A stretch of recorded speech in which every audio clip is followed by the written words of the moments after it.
कुठलेही राजकीय नेता नाही, काही नाहीये. तरी पण म्हणलं बाबा जनतेच्या दरबारात आपण जाऊया की तिथे तरी न्याय मागूया की ह्या फक्त माणूस जो करतोय कृत्य ते फक्त सत्तेच्या जीवावर करतोय. सत्ता असल्यामुळे त्यांच्यापाशी पैसा भरपूर आहे, पैसा असल्यामुळे त्यांच्यापाशी माणसं भरपूर आहेत आणि त्यामुळे त्यांच्या जीवावर करतात. त्यातही जर नाही द्यायचं असेल तर सत्तेचं परिवर्तन करा, यासाठी आले होते.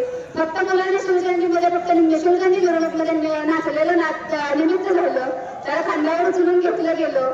तेवढं एकच फक्त माझ्या मुलाचा गुन्हा झाला. माझ्या मुलानं काही कुणाची छेड काढली नव्हती, माझ्या मुलानं काही कधी कुणाला अपशब्द बोललेले नव्हते. काहीही नसताना थोडंसं समाजावर बोलते, माफ करा. मागासवर्गीय समाजांच्या जवळजवळ 150 लोकांचा ताप आला की दुसऱ्या दिवशी माझ्या मुलाला मारायला अंगावर आला. परत मी त्यांच्याशी प्रतिकार केला, मुलगा नेऊन बाहेर ठेवला.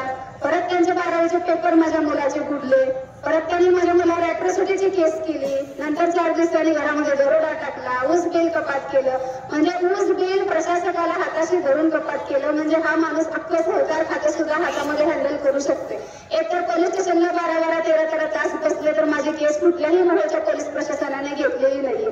जवळजवळ मी 6 तास, 7 तास, 8 तास बसत होते. तर त्यावेळेस जे मी बसत होते ते सीसीटीव्हीच्या समोर बसत होते. तर तिथले सीसीटीव्ही फुटेज देखील मी माहिती अधिकाराखाली मागवत होते. तर तेही त्यांनी मला दिलेलं आहे. अंगाशी झटापट करून त्यांनी माझे मोबाईल, पर्स वगैरे हिसकावून घेत होते, पण एफआयआर नोंदवायला तयार नव्हते. एवढं मोठं पोलीस स्टेशन, आज तुम्हाला कुणाला वाटत असेल तर पोलीस डिपार्टमेंटची माणसं असतील म्हणत असाल तरी तुम्ही आरोप करताय पोलीस प्रशासनातील लोकांवर, तर माझ्यावर काय कारवाई करायची ती करा.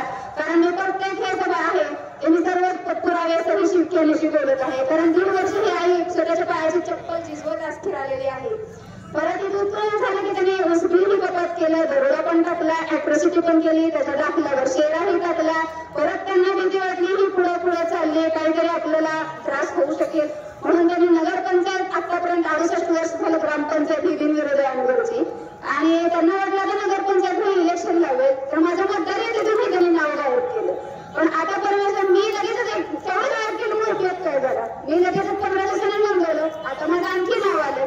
त्यांनी सुखी आहेत का? आज राजन पाटील मला तुम्हाला एक प्रश्न विचारते की तुम्ही एवढा सगळं अन्याय आमच्यावर केला, पहिल्यांदा दरोडा टाकला, अॅट्रॉसिटी तर काय माझ्या मुलावर 17 वर्ष 2 महिन्यात होता त्यामुळे ती झालीच नाही, फक्त गुन्हा नोंद झालाय. त्यामुळे माझ्या मुलाला कोणी अटक केलं नाही, जुवेनाईल कोर्टाने बोलवलं नाही, त्याला काय शिक्षा केली नाही, काही नाही. दुसरं दरोडा टाकला, पुन्हा 2 दिवसांनी फॉरेन्सिकची टीम आली, म्हणले की घासून पुसून सगळं स्वच्छ करून घरामध्ये निम्मे सामान आणून ठेवलं. माझा दरोडा कुठे पडलेला तुम्ही पाहिलाय का? की पहिला सामान नाही पण 4 दिवसांनी आणून द्यायचं, तो प्रकार अंगरमध्ये घडतोय.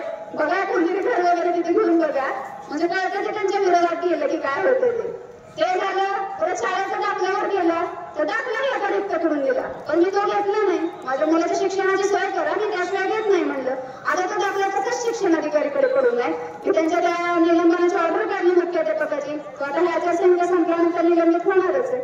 ते झालं, नाव नोंदलं, परत नावही माझं आलं. मग सुखी कोण आहे सांगा?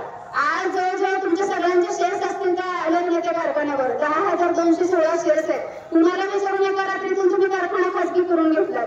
आज सर्व माता बंधू भगिनींना मी काय त्यावेळेस सासू सासऱ्यांच्या हातामध्ये सर्व असायचं मला ते माहिती नाही, पण आता ज्यावेळेस मी ह्यांनी दरोडा नेला, सगळ्या वस्तू नेला, ह्या पाटलाला अनगरच्या इतकंही कमी पडले की कुठल्या ब्रँडचा शॅम्पू वापरते हे बघण्यासाठी स्वतःच्या बायकोला शॅम्पू म्हणून बाटल्या पण घेऊन गेले. इतकं कमी पडलं त्यांना.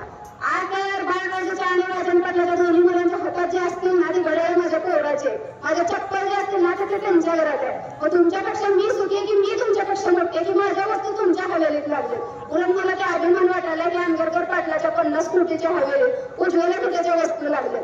ही एक माझ्यासाठी भाग्याचीच गोष्ट आहे. मतदानाचा जर विषय काढायचा झाला तर पंतप्रधान असू दे किंवा राष्ट्रपती असू दे, प्रत्येकाला उमेदवाराला हे फक्त एका मताचा अधिकार आहे. पण आम्ही आंबेडकरमध्ये एवढे भाग्यवान लोक आहे की आम्हाला 4-4 वेळेला मतदानाचा अधिकार आहे.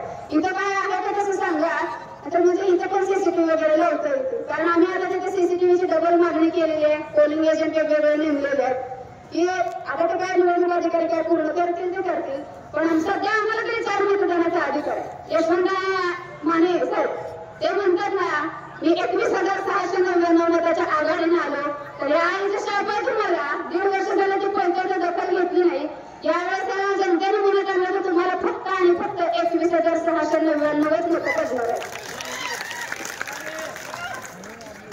उपोषणाला केली, उपोषण केल्यानंतर मग जेवण आमदारांचं काम होतं, राजकीय बोलायचं नाही म्हणून मी टाळते, पण आज मतदार म्हणून यशवंत मानेला मी प्रश्न विचारते माझ्यासारखी बहीण तुम्हाला हे असेल, तुमच्या बहिणीच्या घरात असं सगळं जर केलं असतं नुकसान, एक विधवा महिला, अहो तुम्हाला आता नाद करायचंच होतं. आज विद्यमान आमदारांना पहिला विचारते की तुमचं काम होतं तरी तुम्ही उपोषणाला का बसलात, कशासाठी बसलात, माझ्या मतदारसंघातील आहात. तर एकदाही यशवंतरावांनी माझ्याशी कॉन्टॅक्ट केला नाही.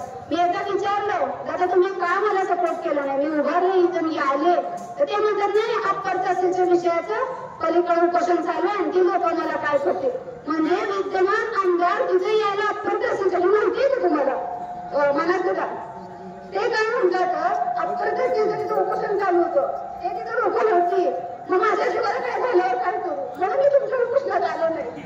विद्यमान आमदारला काही सिक्युरिटी नाही का, पोलीस प्रोटेक्शन भेटलंच असतं ना, तसंही तुम्ही आला असतात. म्हणलं एक कॉल करायचा तर आमचा विद्यमान आमदार नाही जायचं. तेव्हा वैष्णोदेवीला गेलतो, त्यावेळेस अधिवेशन चालू होतं. मग अधिवेशनात आमचे प्रश्न असेंब्लीमध्ये मांडायचं कुणाचं काम होतं, आमदाराचं, आणि वैष्णोदेवीच्या वाऱ्या करतोय. फोटोच माझ्याकडे, कुणाला बघायचं असेल तर आपल्या गाडीमध्ये द्यायला माझी.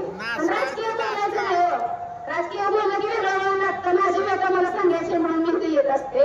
पण सांगते आता आमदारांना बघा तुम्ही निवडून दिलं की पुन्हा थोड्यांच्या भरपूर त्यांच्या ट्रिपा होणार आहेत आणि मला कुठली मला त्याची माहिती नाहीये, पण ते पुन्हा तिकडेच प्रत्येक आले निवडून की 5 वर्ष तेच होणार आहे. काल इथं सभा होती, काहीतरी गटारीचा प्रश्न चालला होता, मी थोडीशी क्लिप ऐकली. ते ग्रामस्थांनाच माहिती असेल काय प्रॉब्लेम असतात नसतात. आता फक्त वेळेचं बंधन आहे. बघा इथं तुमच्या सगळ्याच्या समोर आलेले गटा पूर्ण तर नेमके सगळ्यांना माहितीये. एकच फक्त उदाहरण सांगते, आज इथपर्यंत यायला लावलंय आमदार विषय बोलायचं म्हणलं, कुसबुस करायची म्हणले तरी लोक 4 ठिकाणी आज कुसबुस करायची म्हणलं तरी इकडे तिकडे पाहत होते की पाटलाला समजलं तर काय होईल. एवढं त्यांची तिथं दहशत आहे. म्हणतात ना गाडीची पूजा करायला नावं टाकायला आम्ही काय कुणाला बंधन नाही घालत, ते आमच्यावर असलेल्या ह्याच्या पोटी येतात. तर ती काय त्यांच्या प्रेमापोटी आणि त्यांच्या काय त्या मराठी पोटी येत नाही, तुमची दहशत आहे म्हणून येतात. नाही त्यांना सायकल जरी घेतली नाही दुसऱ्या दिवशी नेली ना, दुसऱ्या दिवशी पंक्चर झाली ना, प्रवाहात तुटकी फुटकी झाली म्हणूनच समजा असा प्रकार आहे तिथं. आणि आता हे तालुका पंचायत समितीच्या लोकांनी सर्वांनी एकमूट केली अप्पर तहसीलच्या विषयाबद्दल, तर त्यांना बलिदान म्हणलं जातं. अहो तुमच्या गावात गाडी जरी नेली तर पेढ्याचा पुडा जर आला तरी हॉटेलवाले विकले दमले ते तुमच्या पेढ्याच्या पुढे विकून आणि हे आवडत होतं की बलिदान म्हणून. हे काय जाऊ दे आता त्यांचं बोलायचं काय. पण आता एकटाही बघा तुमच्या समोर ह्यासाठी आलेले की फक्त तिच्या मुलाला न्याय हवं की तुम्ही सत्तेचं परिवर्तन करा आणि सत्ताचं परिवर्तन झालं तर त्यांची सत्ता नाही राहिली तर ते काही तेवढ्या मारू शकत नाही. जर सत्तेचं परिवर्तन झालं तर आज उज्ज्वला तिथे 28% शेती आता सध्या तर पडीतच आहे. कुठल्या तरी नदीच्या एका कोपऱ्यामध्ये मला आणि माझ्या मुलाला मारलेलं एखादं पुस्तक प्रेत तुम्हाला बघावं लागणार आहे. मग भविष्यात बघा कोपऱ्याने हत्या काढण्यासारखं हार आणि काय तर कॅन्डल घेऊन पुन्हा स्टेटस ठेवून आमच्या श्रद्धांजली अशी वाहन कशा जिवंतपणे मला नाही हवं.